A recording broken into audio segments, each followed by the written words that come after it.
ইয়া আইয়ুহাল্লাযীনা আমানু, হে ঈমানদারগণ। আল্লাহ পাক রব্বুল আলামিন আমাদেরকে কত মধুর সুরে ডাকতেছে, হে ঈমানদারগণ তোমরা কি করিও না। এরকম অনেক চিন্তাধারা আছে যে চিন্তাধারা করলে মানুষের গীবত করা হয়। এরকম চিন্তাধারা তোমরা কখনো করিও না। আল্লাহ পাক রব্বুল আলামিন কত সুন্দর করে আমাদেরকে ডাকতেছেন, কিন্তু আমরা কি করতেছি? আমরা আমার ভাইয়ের, আমরা আমাদের আত্মীয় স্বজনদের আমরা গীবত গাইতেছি। আমরা যখন চায়ের হোস্টেলের মধ্যে বসার পরে আমরা কত মানুষের কত রকম গীবত করি। আল্লাহ পাক রব্বুল আলামিন আমাদেরকে এই গীবত করতে মানা করেছেন, এই গীবত করতে নিষেধ করেছেন, কিন্তু আমরা অহরহর আমরা মানুষের গীবত করতেছি। আল্লাহ পাক রব্বুল আলামিন তার হাবিব সাল্লাল্লাহু আলাইহি ওয়াসাল্লামের মাধ্যমে অসংখ্য অগণিত হাদিস দ্বারা আমাদেরকে বলে দিয়েছেন যে কোনো বান্দা যদি অপর বান্দার গীবত করে, কি করে? গীবত করে, তাহলে কোনো বান্দা যদি কোনো বান্দার গীবত করে, তাহলে আল্লাহ পাক রব্বুল আলামিন বলেন যে বান্দার যেরকম একটা হক আছে, হকুল ইবাদ, বান্দার যেরকম একটা হক আছে, তুমি ওই বান্দার হক তুমি নষ্ট করেছো। কোনো বান্দা যদি কোনো বান্দার অপর বান্দার যদি গীবত করে, তাহলে ওই বান্দার হক তুমি নষ্ট করেছো। রাসূল সাল্লাল্লাহু আলাইহি ওয়াসাল্লাম বলতেছেন যে ওই বান্দা যদি তোমাকে মাফ না করে, তাহলে তুমি জান্নাতের মধ্যে প্রবেশ করতে পারবে না। নাউজুবিল্লাহ। এই জন্য কোনো বান্দার যদি তুমি গীবত করো, তাহলে ওই কাল কিয়ামতের দিন, ফুলসিরাতের দিন, যখন তুমি ফুলসিরাতের পোল পার হইবে, পার হওয়ার জন্য যখন তুমি ওই ফুলসিরাতের পোলের সামনে তুমি যাইবে, তখন আল্লাহ পাক রব্বুল আলামিন তোমাকে নিষেধ করে দিবে যে তুমি এই ফুলসিরাত পার হইতে পারবে না। কেন পার হইতে পারবে না? কারণ তুমি দুনিয়ার মধ্যে থাকতে অমুক বান্দার তুমি গীবত করেছিলে, অমুক বান্দার তুমি পরনিন্দা করেছিলে। আজকে তুমি ওই বান্দা থেকে মাফ নিয়ে তারপরে তুমি ফুলসিরাত তুমি পার হও। এই জন্য ভাই ও দোস্ত বুজুর্গ, রাসূল সাল্লাল্লাহু আলাইহি ওয়াসাল্লাম একটা হাদিসের মধ্যে বলেন, আল গীবাতু আশাদ্দু মিনাজ জিনা। এই গীবত হচ্ছে জিনার থেকেও অতি গুনাহের একটা কাজ।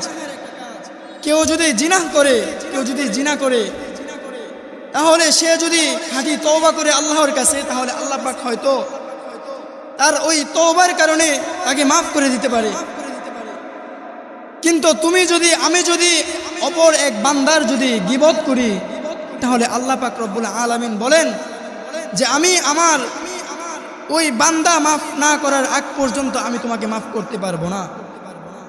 এই জন্য ভাই ও দোস্ত বুজুর্গ, একটু ভেবেচিন্তে বলেন তো, আমি সারাদিনে 24 ঘন্টায় কত মানুষের গীবত করতেছি। বিশেষ করে মহিলাদের দ্বারা এই গীবতের কাজটা সব থেকে বেশি হয়। আজকে আমাদের সমাজের মধ্যে অনেক মা বোন আছে এরকম, যারা অহরহর গীবত করতেছে, নিজের স্বামীর নামে গীবত করতেছে, নিজের সন্তানের নামে গীবত করতেছে, নিজের পাড়া প্রতিবেশীর নামে গীবত করতেছে। আল্লাহুম্মা সাল্লি আলা মুহাম্মাদিন ওয়া আলা আলি মুহাম্মাদ কামা সাল্লাইতা আলা ইব্রাহিম ওয়া আলা আলি ইব্রাহিম ইন্নাকা হামিদুম মাজিদ। اللهم بارك على محمد وعلى آل محمد كما باركت على إبراهيم وعلى آل إبراهيم إنك حميد مجيد। আল্লাহ পাক রব্বুল আলামিন দরবারে অসংখ্য অগণিত শুকরিয়া, যে মহান রব্বুল আলামিন আজকে এই সুন্দর একটা মজলিসের, আমরা সুন্দর একটা মজলিস সুন্দর একটা প্যান্ডেল করতে পেরেছি। এই জন্য সকলে অন্তরের অন্তঃস্থল থেকে একবার মুবারকবাদ জানাই আলহামদুলিল্লাহ। আল্লাহ পাক রব্বুল আলামিনের কালামুল্লাহ শরীফ থেকে সূরা হুজরাতের 12 নম্বর আয়াত আমি আপনাদের মাঝে তেলাওয়াত করেছি। আল্লাহ পাক রব্বুল আলামিন তার কালামুল্লাহ শরীফের মধ্যে বলেন, বিসমিল্লাহির রহমানির রহিম, ইয়া আইয়ুহাল্লাযীনা আমানু ইজতানিবু কাসীরাম মিনাজ-যন্নি ইন্না বা'দাজ-যন্নি ইসমুন ওয়া লা তাজাসসাসু ওয়া লা ইয়াগতাব বা'দুকুম বা'দান আইয়ুহিব্বু আহাদুকুম আন ইয়াকুলা লাহমা আখিহি মাইতান ফাকারিহতুমুহু ওয়াত্তাকুল্লাহ ইন্নাল্লাহা তাওয়াবুর রহিম। এই আয়াতের সরল ব্যাখ্যা হচ্ছে, ইয়া আইয়ুহাল্লাযীনা আমানু, হে ঈমানদারগণ, হে মুমিনগণ, নুজতানিবু কাসীরাম মিনাজ-যন্ন, এরকম অনেক চিন্তাধারা রয়েছে, তোমরা এরকম চিন্তাধারা করিও না। এরকম অনেক চিন্তাধারা রয়েছে যেগুলা গুনাহ, তোমরা সেগুলো থেকে বিরত থাকো। ইন্না বা'দাজ-যন্নি ইসমুন ওয়া লা তাজাসসাসু, এবং তোমরা কারো গোপন কোনো বিষয় তোমরা সন্দেহ করিও না। সেটা আল্লাহ পাক রব্বুল আলামিন গুনাহের কাতারের মধ্যে ধরিয়াছেন। আল্লাহ পাক রব্বুল আলামিন আরো বলেন, ওয়ালা ইয়াগতাব বা'দুকুম বা'দান আইয়ুহিব্বু আহাদুকুম আন ইয়াকুলা লাহমা আখিহি মাইতান ফাকারিহতুমুহু, তোমরা একে অপরের গীবত করিও না, তোমরা একে অপরের পরনিন্দা করিও না। তোমাদের মধ্যে কেউ কি তার মৃত ভাইয়ের গোশত খেতে পছন্দ করবে? লাহমা আখিহি মাইতান ফাকারিহতুমুহু ওয়াত্তাকুল্লাহ ইন্নাল্লাহা তাওয়াবুর রহিম। তোমরা যেরকম তোমাদের মৃত ভাইয়ের গোশত খেতে পছন্দ করবে না, যেরকম তোমাদের নিকট সেটা একটা ঘৃণিত কাজ, তোমরা যেরকম তোমাদের মৃত ভাইয়ের গোশত খেতে পারবে না, ঠিক তদ্রূপ তোমরা কোনো সাথী ভাইয়ের তোমরা গীবত করিও না। ওয়াত্তাকুল্লাহ ইন্নাল্লাহা তাওয়াবুর রহিম। ওয়াত্তাকুল্লাহ, একমাত্র তোমরা আল্লাহকে ভয় করো। ইন্নাল্লাহা তাওয়াবুর রহিম, নিশ্চয়ই আল্লাহ তওবা কবুলকারী এবং পরম দয়ালু।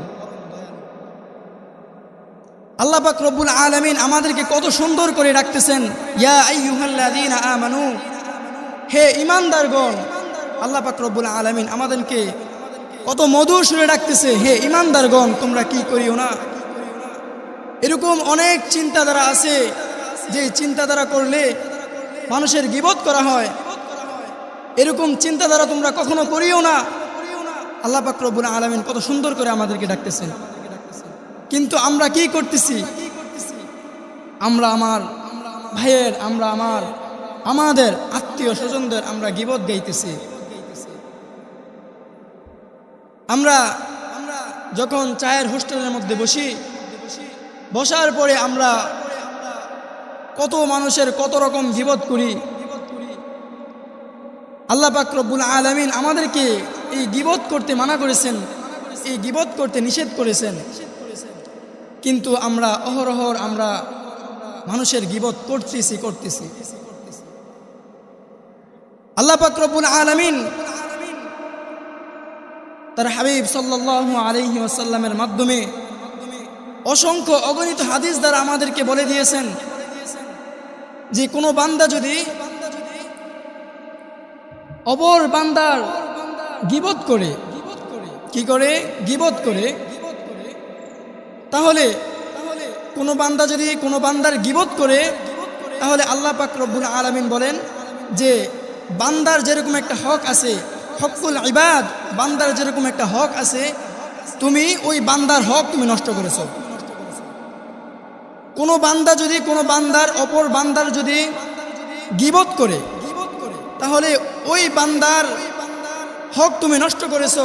রাসূল সাল্লাল্লাহু আলাইহি ওয়াসাল্লাম বলতেছেন যে ওই বান্দা যদি তোমাকে মাফ না করে তাহলে তুমি জান্নাতের মধ্যে প্রবেশ করতে পারবে না। নাউজুবিল্লাহ।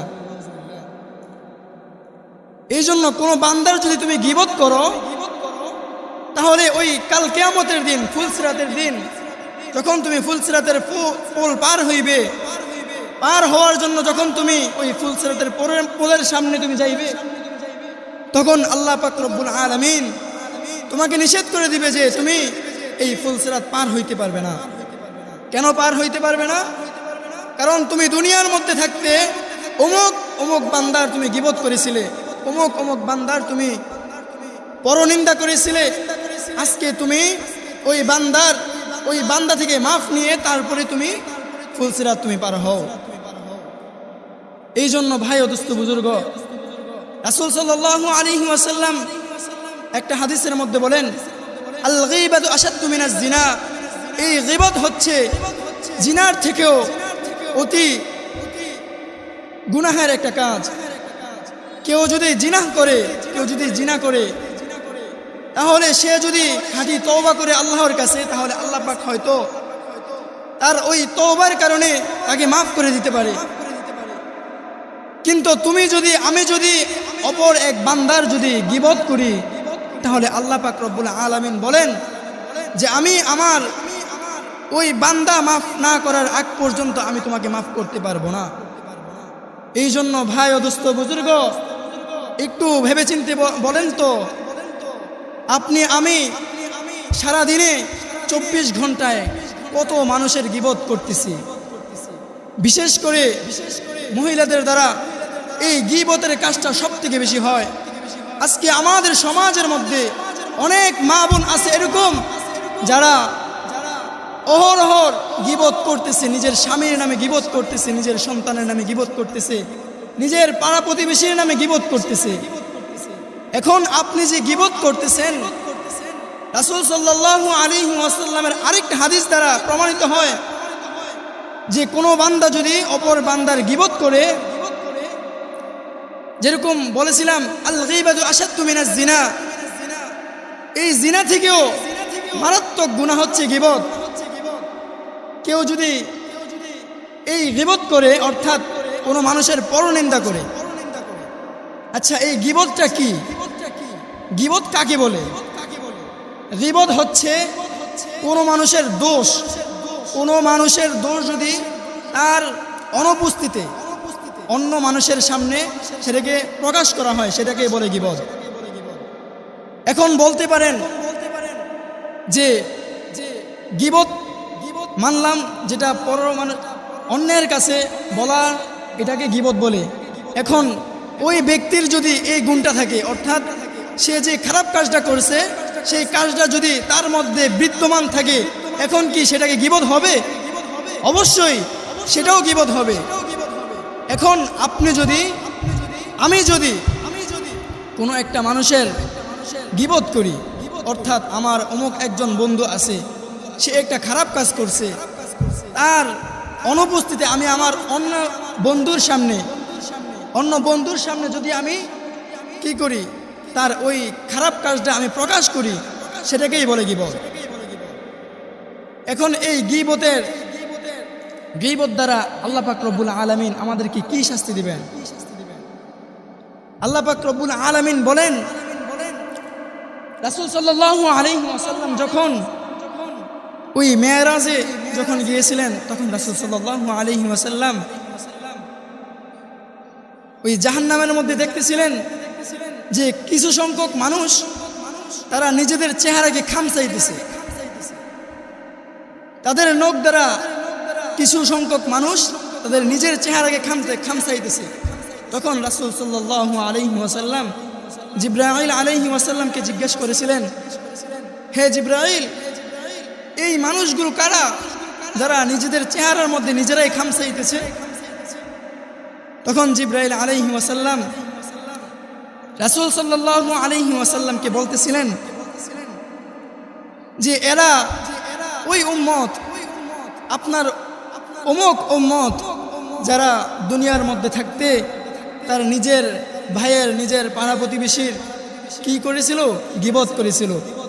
এই জন্য আল্লাহ পাক রব্বুল আলামিন তাকে এই শাস্তিটা আল্লাহ পাক রব্বুল আলামিন এই জাহান্নামীদেরকে দিয়েছেন। সবজন নাউজুবিল্লাহ। এই জন্য ভাই ও দোস্ত বুজুর্গ, আমরা যে সমাজের মধ্যে চায়ের হোস্টেলে বসলে আমরা যে অহরহর আমরা এই গীবত ছড়াইতেছি, আমরা একজনের গীবত আরেকজনের কাছে গিয়ে লাগাইতেছি, আমরা একজনের দোষ আরেকজনের কাছে গিয়ে বলতেছি, সেটা রাসূল সাল্লাল্লাহু আলাইহি ওয়াসাল্লাম আমাদেরকে নিষেধ করেছেন। একবার রাসূল সাল্লাল্লাহু আলাইহি ওয়াসাল্লাম আর এক সাহাবী রাসূল সাল্লাল্লাহু আলাইহি ওয়াসাল্লামের কাছে এসে একটা আরজ পেশ করেছিলেন, ইয়া রাসূলুল্লাহ সাল্লাল্লাহু আলাইহি ওয়াসাল্লাম, যে দুইজন মহিলা রোজা রাখছে, কিন্তু রোজা রাখার পরেও তারা এখন মৃত্যু সজ্জায়, তারা কাতরাচ্ছে, মৃত্যু সজ্জায় এরকম হয়ে গেছে। তখন রাসূল সাল্লাল্লাহু আলাইহি ওয়াসাল্লাম বলতেছেন ওই সাহাবীকে যে তুমি কি করো, ওই যে দুইজন রোজাদারিনী, রোজা অবস্থায় যে মহিলা দুইজন আছে তাদেরকে আমার সামনে পেশ করো। যখন রাসূল সাল্লাল্লাহু আলাইহি ওয়াসাল্লামের সামনে ওই দুইজন মহিলাকে পেশ করলেন, রাসূল সাল্লাল্লাহু আলাইহি ওয়াসাল্লাম একটা পাত্র দিলেন। পাত্র দেওয়ার পরে বলতেছেন, একজন মহিলাকে বলতেছেন যে তুমি কি করো, এই পাত্রের মধ্যে তুমি বমি করো, তুমি এই পাত্রের মধ্যে বমি করো। যখন এক মহিলা বমি করতেছে, সে বমি করতেছে, তার ভিতর থেকে পুজ, রক্ত এবং গোস্তর কণা কি করতেছে, তার বমির সাথে বাহির হইতেছে। তো এক মহিলা যখন বমি করা শেষ, তখন অপর মহিলাকে রাসূল সাল্লাল্লাহু আলাইহি ওয়াসাল্লাম নির্দেশ করলেন যে তুমি এবার কি করো, তুমি এবার বমি করো। যখন দুই মহিলা বমি করার পরে রাসূল সাল্লাল্লাহু আলাইহি ওয়াসাল্লাম বলতেছে যে এই যে তোমরা যে বমি করলে, তোমাদের ভিতর থেকে যে রক্ত, পুজ, মাংসের যে টুকরাগুলা বাহির হইতেছে, সেগুলো কি জানো তোমরা এগুলা কিসের? তো মহিলারা বলতেছে যে না, আমরা জানি না সঠিক এটা কিসের, আমরা তো সারাদিন কোনো কিছু খাই নাই, আমরা তো রোজাদার, এগুলা কি? রাসূল সাল্লাল্লাহু আলাইহি ওয়াসাল্লাম বলতেছেন যে তোমরা রোজা রাখা অবস্থায় তোমরা কি করেছিলে, তোমরা অন্য একজন মানুষের তোমরা গীবত করেছিলে, অন্য একজন মানুষের তোমরা কি করেছিলে, গীবত করেছিলে, যার কারণে আল্লাহ পাক রব্বুল আলামিন তোমাদেরকে এই শাস্তি দিয়েছেন। তোমাদের ভিতর থেকে এই রক্ত, পুজ, মাংসের কিছু অংশ তোমাদের পেট থেকে আল্লাহ পাক রব্বুল আলামিন বাহির করে দেখিয়েছেন। এই জন্য ভাই ও দোস্ত বুজুর্গ, একটু চিন্তা করেন, আপনি আমি যে গীবত করতেছি, কার গীবত করতেছি? এই গীবতের দ্বারা আমাদের কি ফায়দা হইতেছে? আমাদের তো কোনো ফায়দা হয় না। এই গীবত দ্বারা আমরা কি করতেছি? রাসূল সাল্লাল্লাহু আলাইহি ওয়াসাল্লাম বলেন, আল গীবাতু আশাদ্দু মিনাজ জিনা। আচ্ছা, এই জিনা সমাজের মধ্যে একটা প্রচলন, একটা ভুল হচ্ছে, অনেক মানুষ আছে যারা সুদ খায়। কি খায়? সুদ খায়, সুদ, ঘুষ এগুলা খায়। তো রাসূল সাল্লাল্লাহু আলাইহি ওয়াসাল্লাম বলতেছেন এই যে সুদ, ঘুষ, তার থেকেও মারাত্মক হচ্ছে কি গীবত করা। এই যে মানুষ যে সুদ খায়, ঘুষ দেয়, সুদ দেয়, সে তার গুনাহগুলা কিরকম?